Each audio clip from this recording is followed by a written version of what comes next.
If there is one man in the world whom no event can move or surprise, who is always on his guard against deceptive appearances, and is capable of admitting everything and explaining everything, it certainly is a Parisian commissary of police. While the judge, from his lofty place, applies the code to the facts submitted to him, the commissary of police observes and watches all the odious circumstances that the law cannot reach. He is perforce the confidant of disgraceful details, domestic crimes, and tolerated vices. If, when he entered upon his office, he had any illusions, before the end of a year they were all dissipated. If he does not absolutely despise the human race, it is because often, side by side with abominations indulged in with impunity, he discovers sublime generosities which remain unrewarded. He sees impudent scoundrels filching public respect, and he consoles himself by thinking of the modest, obscure heroes whom he has also encountered. So often have his previsions been deceived, that he has reached a state of complete skepticism. He believes in nothing, neither in evil nor in absolute good, not more in virtue than in vice. His experience has forced him to come to the sad conclusion that not men, but events, are worth considering. The commissary sent for by Emile soon made his appearance. It was with a calm air, if not one of perfect indifference, that he entered the office. He was followed by a short man dressed in a full suit of black, which was slightly relieved by a crumpled collar. The banker, scarcely bowing to him, said,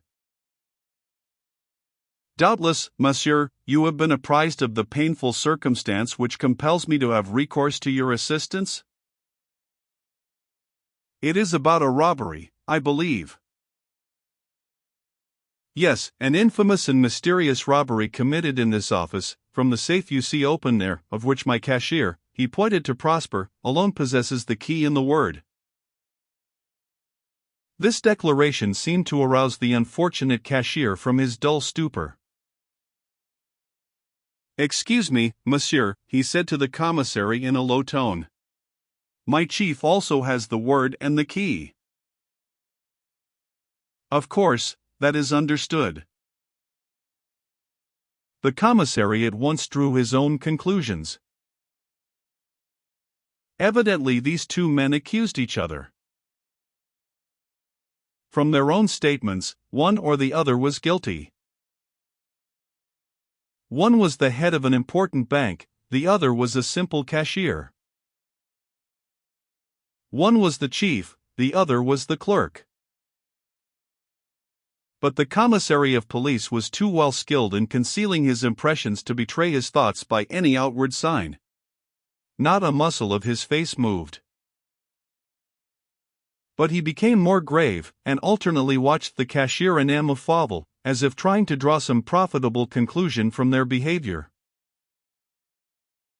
Prosper was very pale and dejected. He had dropped into a seat, and his arms hung inert on either side of the chair.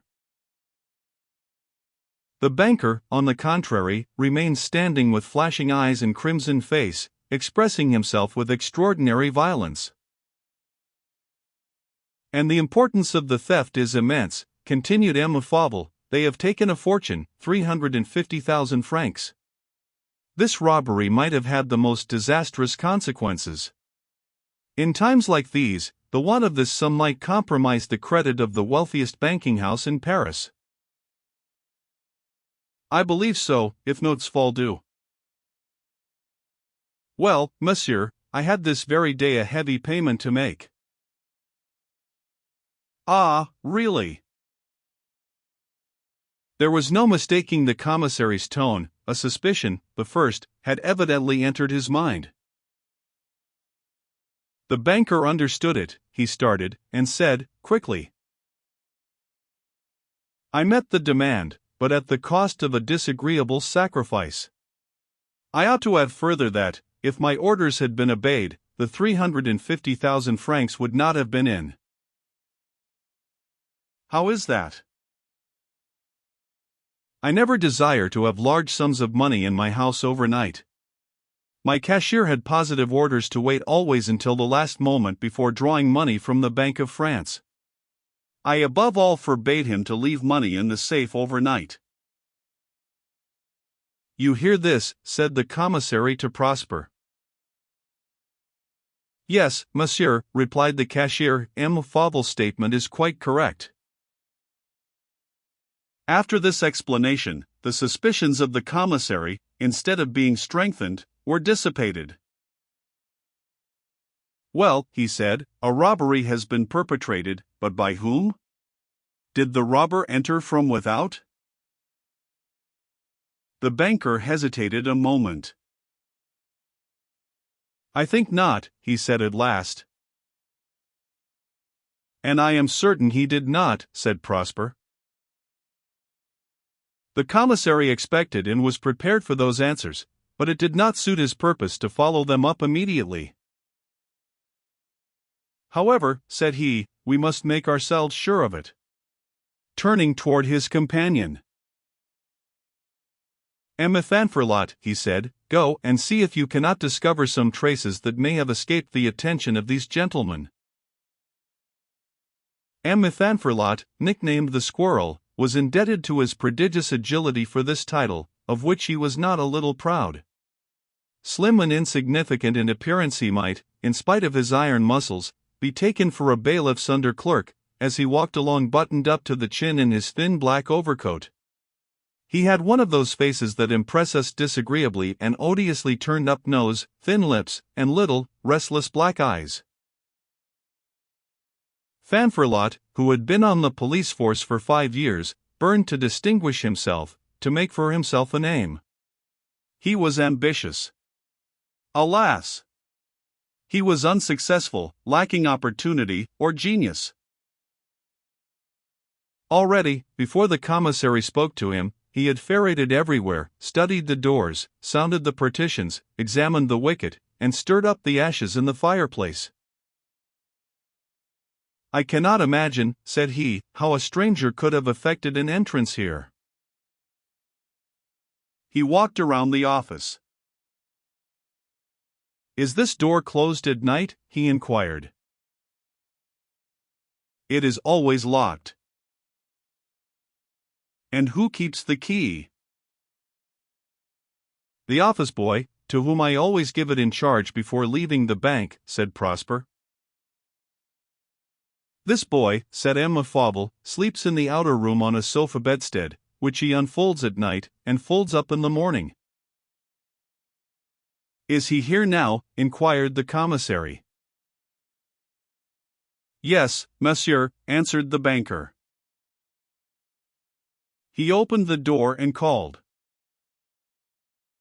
Anselm. This boy was the favorite servant of Emile Fauvel, and had lived with him for 10 years. He knew that he would not be suspected, but the idea of being connected in any way with a robbery is terrible, and he entered the room trembling like a leaf. Did you sleep in the next room last night? Asked the commissary. Yes, monsieur, as usual. At what hour did you go to bed? About 10:30. I had spent the evening at a café nearby, with monsieur's valet. Did you hear no noise during the night? Not a sound, and still I sleep so lightly, that, if monsieur comes down to the cash room when I am asleep, I am instantly awakened by the sound of his footsteps. Monsieur Fauvel often comes to the cash room at night, does he? No, monsieur, very seldom. Did he come last night? No, monsieur, I am very certain he did not, for I was kept awake nearly all night by the strong coffee I had drunk with the valet. That will do, you can retire, said the commissary. When Anselm had left the room, Fanferlot resumed his search. He opened the door of the private staircase. Where do these stairs lead to? He asked. To my private office, replied M. Fauvel. Is not that the room whither I was conducted when I first came? Inquired the commissary. The same. I would like to see it, said Fanferlot, and examine the entrances to it. Nothing is more easy, said Amphibole eagerly. Follow me, gentlemen, and you come too, Prosper. Amphible's private office consisted of 2 rooms, the waiting room, sumptuously furnished and beautifully decorated, and the study where he transacted business.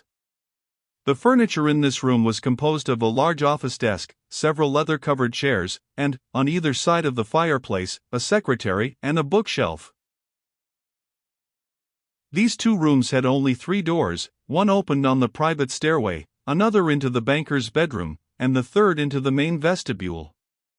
It was through this last door that the banker's clients and visitors were admitted. Fanferlot examined the study at a glance. He seemed puzzled, like a man who had flattered himself with the hope of discovering some indication, and had found nothing. Let us see the adjoining room, he said. He passed into the waiting room, followed by the banker and the commissary of police. Prosper remained alone in the study. Despite the disordered state of his mind, he could not but perceive that his situation was momentarily becoming more serious. He had demanded and accepted the contest with his chief, the struggle had commenced, and now it no longer depended upon his own will to arrest the consequences of his action. They were about to engage in a bitter conflict, utilizing all weapons, until one of the 2 should succumb, the loss of honor being the cost of defeat. In the eyes of justice, who would be the innocent man? Alas! The unfortunate cashier saw only too clearly that the chances were terribly unequal, and was overwhelmed with the sense of his own inferiority. Never had he thought that his chief would carry out his threats, for, in a contest of this nature, Amphibole would have as much to risk as his cashier, and more to lose. He was sitting near the fireplace, absorbed in the most gloomy forebodings, when the banker's chamber door suddenly opened, and a beautiful girl appeared on the threshold. She was tall and slender, a loose morning gown, confined at the waist by a simple black ribbon, betrayed to advantage the graceful elegance of her figure. Her black eyes were large and soft, her complexion had the creamy pallor of a white camellia, and her beautiful dark hair, carelessly held together by a tortoiseshell comb, fell in a profusion of soft curls upon her exquisite neck. She was Madeleine, Amphible's niece, of whom he had spoken not long before. Seeing Prosper in the study, where probably she expected to find her uncle alone, she could not refrain from an exclamation of surprise. Ah! Prosper started up as if he had received an electric shock. His eyes, a moment before so dull and heavy, now sparkled with joy as if he had caught a glimpse of a messenger of hope. Madeleine, he gasped, Madeleine! The young girl was blushing crimson. She seemed about to hastily retreat, and stepped back, but, Prosper having advanced toward her, she was overcome by a sentiment stronger than her will, and extended her hand, which she seized and pressed with much agitation. They stood thus face to face, but with averted looks, as if they dared not let their eyes meet for fear of betraying their feelings. Having much to say, and not knowing how to begin, they stood silent. Finally Madeleine murmured, in a scarcely audible voice, "You, Prosper, you." These words broke the spell. The cashier dropped the white hand which he held, and answered bitterly, "Yes, this is Prosper, the companion of your childhood, suspected, accused of the most disgraceful theft, Prosper, whom your uncle has just delivered up to justice, and who, before the day is over, will be arrested, and thrown into prison." Madeleine, with a terrified gesture, cried in a tone of anguish, "Good heavens! Prosper, what are you saying?" "What, mademoiselle?" Do you not know what has happened? Have not your aunt and cousins told you? They have told me nothing.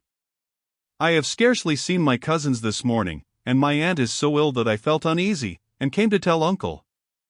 But for heaven's sake speak, tell me the cause of your distress. Prosper hesitated. Perhaps it occurred to him to open his heart to Madeline, of revealing to her his most secret thoughts. A remembrance of the past chilled his confidence. He sadly shook his head, and replied, "Thanks, mademoiselle, for this proof of interest, the last, doubtless, that I shall ever receive from you, but allow me, by being silent, to spare you distress, and myself the mortification of blushing before you." Madeline interrupted him imperiously. "I insist upon knowing." "Alas, mademoiselle," answered Prosper, "you will only too soon learn my misfortune and disgrace, then, yes, then you will applaud yourself for what you have done." She became more urgent. Instead of commanding, she entreated, but Prosper was inflexible. "Your uncle is in the adjoining room, mademoiselle, with the commissary of police and a detective. They will soon return. I entreat you to retire that they may not find you here." As he spoke, he gently pushed her through the door, and closed it upon her. It was time, for the next moment the commissary and Monsieur Fauvel entered. They had visited the main entrance and waiting room, and had heard nothing of what had passed in the study. But Fanferlot had heard for them. This excellent bloodhound had not lost sight of the cashier. He said to himself, "Now that my young gentleman believes himself to be alone, his face will betray him. I shall detect a smile or a wink that will enlighten me." Leaving Emile Fauvel and the commissary to pursue their investigations, he posted himself to watch. He saw the door open, and Madeline appear upon the threshold. He lost not a single word or gesture of the rapid scene which had passed. It mattered little that every word of the scene was an enigma. Emile Fanferlot was skillful enough to complete the sentences he did not understand. As yet he only had a suspicion, but a mere suspicion is better than nothing. It is a point to start from. So prompt was he in building a plan upon the slightest incident that he thought he saw in the past of these people, who were utter strangers to him, glimpses of a domestic drama. If the commissary of police is a skeptic, the detective has faith. He believes in evil. "I understand the case now," said he to himself. "This man loves the young lady, who is really very pretty, and, as he is quite handsome, I suppose his love is reciprocated. This love affair vexes the banker, who, not knowing how to get rid of the importunate lover by fair means, has to resort to foul, and plans this imaginary robbery, which is very ingenious." Thus, to Emile Fanferlot's mind, the banker had simply robbed himself, and the innocent cashier was the victim of an odious machination. But this conviction was, at present, of little service to Prosper. Fanferlot, the ambitious, who had determined to obtain renown in his profession, decided to keep his conjectures to himself. "I will let the others go their way, and I'll go mine," he said. "When, by dint of close watching and patient investigation, I shall have collected proof sufficient to ensure certain conviction, I will unmask the scoundrel." He was radiant. He had at last found the crime, so long looked for, which would make him celebrated. Nothing was wanting, neither the odious circumstances, nor the mystery, nor even the romantic and sentimental element represented by Prosper and Madeline. Success seemed difficult, almost impossible, but Fanferlot, the squirrel, had great confidence in his own genius for investigation. Meanwhile, the search upstairs completed, Emile Fauvel and the commissary returned to the room where Prosper was waiting for them. The commissary, who had seemed so calm when he first came, now looked grave and perplexed. The moment for taking a decisive part had come, yet it was evident that he hesitated. "You see, gentlemen," he began, "our search has only confirmed our first suspicion." M. Fauvel and Prosper bowed assentingly. "And what do you think, M. Fanferlot?" continued the commissary. Fanferlot did not answer. Occupied in studying the safe lock, he manifested signs of a lively surprise. Evidently he had just made an important discovery. M. Fauvel, Prosper, and the commissary rose and surrounded him. "Have you discovered any trace?" said the banker, eagerly. Fanferlot turned around with a vexed air. He reproached himself for not having concealed his impressions. "Oh," said he, carelessly, "I have discovered nothing of importance." "But we should like to know," said Prosper. "I have merely convinced myself that this safe has been recently opened or shut, I know not which, with great violence and haste." "Why so?" asked the commissary, becoming attentive. "Look, monsieur, at this scratch near the lock." The commissary stooped down and carefully examined the safe. He saw a light scratch several inches long that had removed the outer coat of varnish. "I see the scratch," said he, "but what does that prove?" "Oh, nothing at all," said Fanferlot. "I just now told you it was of no importance." Fanferlot said this, but it was not his real opinion. This scratch, undeniably fresh, had for him a signification that escaped the others. He said to himself, "This confirms my suspicions. If the cashier had stolen millions, there was no occasion for his being in a hurry, whereas the banker, creeping down in the dead of night with cat-like footsteps, for fear of awakening the boy in the ante-room, in order to rifle his own money safe, had every reason to tremble, to hurry, to hastily withdraw the key, which, slipping along the lock, scratched off the varnish." Resolved to unravel by himself the tangled thread of this mystery, the detective determined to keep his conjectures to himself. For the same reason he was silent as to the interview which he had overheard between Madeleine and Prosper. He hastened to withdraw attention from the scratch upon the lock. "To conclude," he said, addressing the commissary, "I am convinced that no one outside of the bank could have obtained access to this room. The safe, moreover, is intact. No suspicious pressure has been used on the movable buttons. I can assert that the lock has not been tampered with by burglars' tools or false keys. Those who opened the safe knew the word, and possessed the key." This formal affirmation of a man whom he knew to be skillful ended the hesitation of the commissary. "That being the case," he replied, "I must request a few moments' conversation with M. Fauvel." "I am at your service," said the banker. Prosper foresaw the result of this conversation. He quietly placed his hat on the table, to show that he had no intention of attempting to escape, and passed into the adjoining room. Fanferlot also went out, but not before the commissary had made him a sign, and received one in return. This sign signified, "You are responsible for this man." The detective needed no admonition to make him keep a strict watch. His suspicions were too vague, his desire for success was too ardent, for him to lose sight of Prosper an instant. Closely following the cashier, he seated himself in a dark corner of the room, and, pretending to be sleepy, he fixed himself in a comfortable position for taking a nap, gaped until his jawbone seemed about to be dislocated, then closed his eyes, and kept perfectly quiet. Prosper took a seat at the desk of an absent clerk.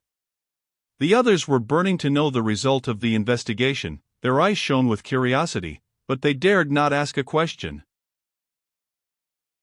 Unable to refrain himself any longer, little Cavallon, Prosper's defender, ventured to say, "Well, who stole the money?" Prosper shrugged his shoulders. "Nobody knows," he replied. Was this conscious innocence or hardened recklessness?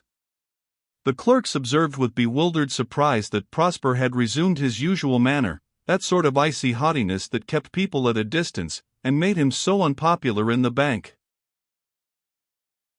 Save the death-like pallor of his face, and the dark circles around his swollen eyes, he bore no traces of the pitiable agitation he had exhibited a short time before. Never would a stranger entering the room have supposed that this young man, idly lounging in a chair, and toying with a pencil, was resting under an accusation of robbery, and was about to be arrested. He soon stopped playing with the pencil, and drew toward him a sheet of paper upon which he hastily wrote a few lines. "Ah, ha," thought Fanferlot the squirrel, whose hearing and sight were wonderfully good in spite of his profound sleep. He makes his little confidential communication on paper. I see, now we will discover something positive. His note written, Prosper folded it carefully into the smallest possible size, and after furtively glancing toward the detective, who remained motionless in his corner, threw it across the desk to little Cavallon with this one word: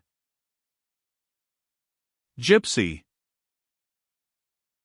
All this was so quickly and skillfully done that Fanferlot was confounded, and began to feel a little uneasy. "The devil take him," said he to himself, "for a suffering innocent this young dandy has more pluck and nerve than many of my oldest customers." This, however, shows the result of education. Yes, innocent or guilty, Prosper must have been endowed with great self-control and power of dissimulation to effect this presence of mind at a time when his honor, his future happiness, all that he held dear in life, were at stake. And he was only 30 years old. Either from natural deference, or from the hope of gaining some ray of light by a private conversation, the commissary determined to speak to the banker before acting decisively. "There is not a shadow of doubt, monsieur," he said, as soon as they were alone, "this young man has robbed you. It would be a gross neglect of duty if I did not secure his person. The law will decide whether he shall be released or sent to prison." The declaration seemed to distress the banker. He sank into a chair and murmured, "Poor Prosper." Seeing the astonished look of his listener, he added, "Until today, monsieur, I have always had the most implicit faith in his honesty, and would have unhesitatingly confided my fortune to his keeping. Almost on my knees have I besought and implored him to confess that in a moment of desperation he had taken the money, promising him pardon and forgetfulness, but I could not move him. I have loved him, and even now, in spite of the trouble and humiliation that he is bringing upon me, I cannot bring myself to feel harshly toward him." The commissary looked as if he did not understand. "What do you mean by humiliation, monsieur?" "What," said Emile excitedly, "is not justice the same for all? Because I am the head of a bank, and he only a clerk, does it follow that my word is more to be relied upon than his? Why could I not have robbed myself? Such things have been done. They will ask me for facts, and I shall be compelled to expose the exact situation of my house, explain my affairs, disclose the secret and method of my operations. It is true, monsieur, that you will be called upon for some explanation, but your well-known integrity—" Alas! He was honest, too. His integrity has never been doubted. Who would have been suspected this morning if I had not been able to instantly produce 100,000 crowns? Who would be suspected if I could not prove that my assets exceed my liabilities by more than 3 millions? To a strictly honorable man, the thought, the possibility of suspicion tarnishing his fair name, is cruel suffering. The banker suffered, and the commissary of police saw it, and felt for him. "Be calm, monsieur," said he. "Before the end of a week justice will have collected sufficient proof to establish the guilt of this unfortunate man, whom we may now recall. Prosper entered with Fanferlot, whom they had much trouble to awaken, and with the most stolid indifference listened to the announcement of his arrest. In response, he calmly said, "I swear that I am innocent." Amphable, much more disturbed and excited than his cashier, made a last attempt. "It is not too late yet, poor boy," he said, "for heaven's sake reflect." Prosper did not appear to hear him. He drew from his pocket a small key, which he laid on the table, and said, "Here is the key of your safe, monsieur. I hope for my sake that you will some day be convinced of my innocence, and I hope for your sake that the conviction will not come too late." Then, as everyone was silent, he resumed, "Before leaving, I hand over to you the books, papers, and accounts necessary for my successor. I must at the same time inform you that, without speaking of the stolen 350,000 francs, I leave a deficit in cash." A deficit. This ominous word from the lips of a cashier fell like a bombshell upon the ears of Prosper's hearers. His declaration was interpreted in diverse ways. A deficit, thought the commissary, how, after this, can his guilt be doubted? Before stealing this whole contents of the safe, he has kept his hand in by occasional small thefts. A deficit, said the detective to himself. Now, no doubt, the very innocence of this poor devil gives his conduct an appearance of great depravity. Were he guilty, he would have replaced the first money by a portion of the second. The grave importance of Prosper's statement was considerably diminished by the explanation he proceeded to make. "There is a deficit of 3,500 francs on my cash account, which has been disposed of in the following manner: 2,000 taken by myself in advance on my salary, 1,500 advanced to several of my fellow clerks. This is the last day of the month. Tomorrow the salaries will be paid, consequently." The commissary interrupted him. "Were you authorized to draw money whenever you wished to advance the clerk's pay?" "No, but I knew that Amphable would not have refused me permission to oblige my friends in the bank. What I did is done everywhere. I have simply followed my predecessor's example." The banker made a sign of assent. "As regards that spent by myself," continued the cashier, "I had a sort of right to it, all of my savings being deposited in this bank, about 15,000 francs. "That is true," said Amphable. "Bertamy has at least that amount on deposit." This last question settled, the commissary's errand was over, and his report might now be made. He announced his intention of leaving, and ordered the cashier to prepare to follow him.